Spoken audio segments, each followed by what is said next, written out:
ನೇಣು ಬಿಗಿದಂತಹ ಸ್ಥಿತಿಯಲ್ಲಿ ಯುವತಿಯ ಶವ ಪತ್ತೆಯಾಗಿದೆ. ಅಡವಿ ಕೊತ್ತೂರು ಅರಣ್ಯದಲ್ಲಿ ಯುವತಿಯ ಮೃತದೇಹ ಪತ್ತೆಯಾಗಿದೆ.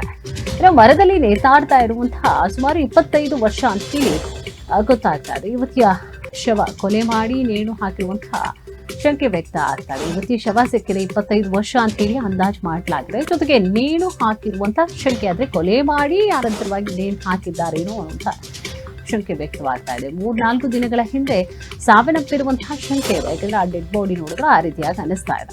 ಇನ್ನು ಚೇಳೂರು ತಾಲೂಕಿನ ವೆಳ್ಳೂರು ಬಳಿಯ ಅಡವಿ ಕೊತ್ತೂರು ಅರಣ್ಯ ಸ್ಥಳಕ್ಕೆ ಪಾತಪಾಳ್ಯ ಠಾಣೆಯ ಪೊಲೀಸರು ಕೂಡ ಭೇಟಿ ಕೊಟ್ಟಿದ್ದಾರೆ, ಪರಿಶೀಲನೆ ಕೂಡ ನಡೆಸಿದ್ದಾರೆ. ಚಿಕ್ಕಬಳ್ಳಾಪುರ ಜಿಲ್ಲೆ ಚೇಳೂರು ತಾಲೂಕಿನ ಅಡವಿ ಕೊತ್ತೂರು ಅರಣ್ಯದಲ್ಲಿ ಸಿಕ್ಕಿದೆ ನೋಡಿ 25 ವರ್ಷದ ಯುವತಿಯ ಶವ ಪತ್ತೆ ಆಗಿದೆ. ಯಾರೋ ಕೊಲೆ ಮಾಡಿರುವಂತಹ, ಯಾಕಂದ್ರೆ ಕೆಲವೊಂದು ಭಾಗಗಳಲ್ಲಿ ಅದು ರಕ್ತ ಕೂಡ ಬಂದಿದೆ, ಗಾಯ ಆಗಿದೆ. ಸೊ ಈಗ ನೇಣ ಹಾಕೊಂಡಿರ್ತಾರೆ ಹುಡುಗಿ ಅಂದ್ರೆ ಕತ್ತಷ್ಟೇ ಇದಾಗಿರುತ್ತೆ, ಬೇರೆ ಪಾರ್ಟ್ಸ್ ಯಾಕೆ ಡ್ಯಾಮೇಜ್ ಆಗುತ್ತೆ ಅಥವಾ ರಕ್ತ ಬರುತ್ತೆ. ಕೈ ತೋಳತ್ರನೂ ಕೂಡ ರಕ್ತ ಬರ್ತಾ ಇತ್ತು, ಅಥವಾ 3-4 ದಿನ ಬಿಟ್ಟ ಹಂಗಂತೂ ಆಗ್ಲಿಕ್ಕಿಲ್ಲ. ಒಂಥರ ಅದು ಹೆಂಗೆ ಆಗಿಬಿಟ್ಟಿದೆ ಅಂತಂದರೆ 3-4 ದಿನ ಆಗಿಬಿಟ್ಟಿತ್ತಲ್ಲ, ಸೊ ಫುಲ್ ಊದ್ಕೊಂಡ್ಬಿಟ್ಟಿದೆ, ದೇಹ ಕೂಡ ಫುಲ್ ಊದ್ಕೊಂಡಿದೆ.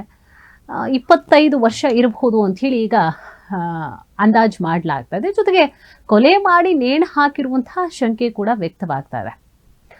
ಈಗ ವೈದ್ಯಕೀಯ ಮಾಹಿತಿ ಗೊತ್ತಾಗುತ್ತೆ, ಈಗ ಪೋಸ್ಟ್ ಮಾರ್ಟಮ್ಗೆ ಕಳಿಸ್ತಾರೆ, ಅನಂತರವಾಗಿ ಹೇಗೆ ಏನು ಎತ್ತ ಅಂತ ಹೇಳಿ ಮತ್ತಷ್ಟು ಮಾಹಿತಿಗಳನ್ನು ಕೂಡ ಕಲೆ ಹಾಕಲಿದ್ದಾರೆ ಪೊಲೀಸರು. 3-4 ದಿನಗಳ ಹಿಂದೆ ಸಾವನ್ನಪ್ಪಿರುವಂತಹ ಶಂಕೆ, ಇದು ಪ್ರಾಥಮಿಕ ತನಿಖೆಯಿಂದ ಗೊತ್ತಾಗ್ತದೆ. ನೋಡಿದ ತಕ್ಷಣ ಒಂದು ಅಂದಾಜು ಸಿಕ್ಬಿಡುತ್ತೆ ಪೊಲೀಸರಿಗೆ, ಎಷ್ಟು ದಿನ ಆಗಿರ್ಬೋದು, ಹೇಗೆ ಏನು ಅಂತ ಹೇಳಿ, ಅಥವಾ ಕೊಲೆನಾ ಅಥವಾ ಆತ್ಮಹತ್ಯೆನಾ ಅಂತ ಹೇಳಿ ಅವ್ರಿಗೆ. ಯಾಕಂದರೆ ಭಾಳಷ್ಟು ಈ ರೀತಿಯಾಗಿ ಪ್ರಕರಣಗಳನ್ನು ನೋಡ್ತಾನೆ ಇರ್ತಾರೆ. ಆಮೇಲೆ ಏನೇ ಇದ್ರೂ ಕೂಡ ಪೋಸ್ಟ್ ಮಾರ್ಟಮ್ಗೆ ಅವ್ರು ಕಳಿಸ್ತಾರೆ, ಅಥವಾ ಅವ್ರದ್ದೇ ಏನೇ ಅಂದಾಜುಗಳು ಏನೇ ಇದ್ರೂ ಕೂಡ ಪೋಸ್ಟ್ ಮಾರ್ಟಮ್ಗೆ ಕಳಿಸ್ತಾರೆ. ಅಲ್ಲಿ ಕ್ಲಿಯರ್ ಪಿಕ್ಚರ್ ಸಿಗ್ಬಿಡುತ್ತೆ, ಏನಾಗಿರಬಹುದು ಅಥವಾ ಎಷ್ಟು ದಿನ ಆಗಿದೆ ಅನ್ನೋದು ಕೂಡ ಗೊತ್ತಾಗ್ಬಿಡುತ್ತೆ.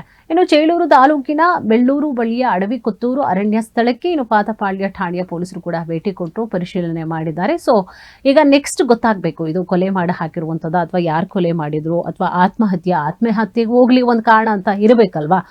ಅವರೇ ಬಂದು ಸೂಸೈಡ್ ಮಾಡ್ಕೊಳ್ತಾರೆ ಅಂತ ಏನು ಕಾರಣ ಅಂತ ಹೇಳಿ ಗೊತ್ತಾಗಬೇಕಾಗಿದೆ.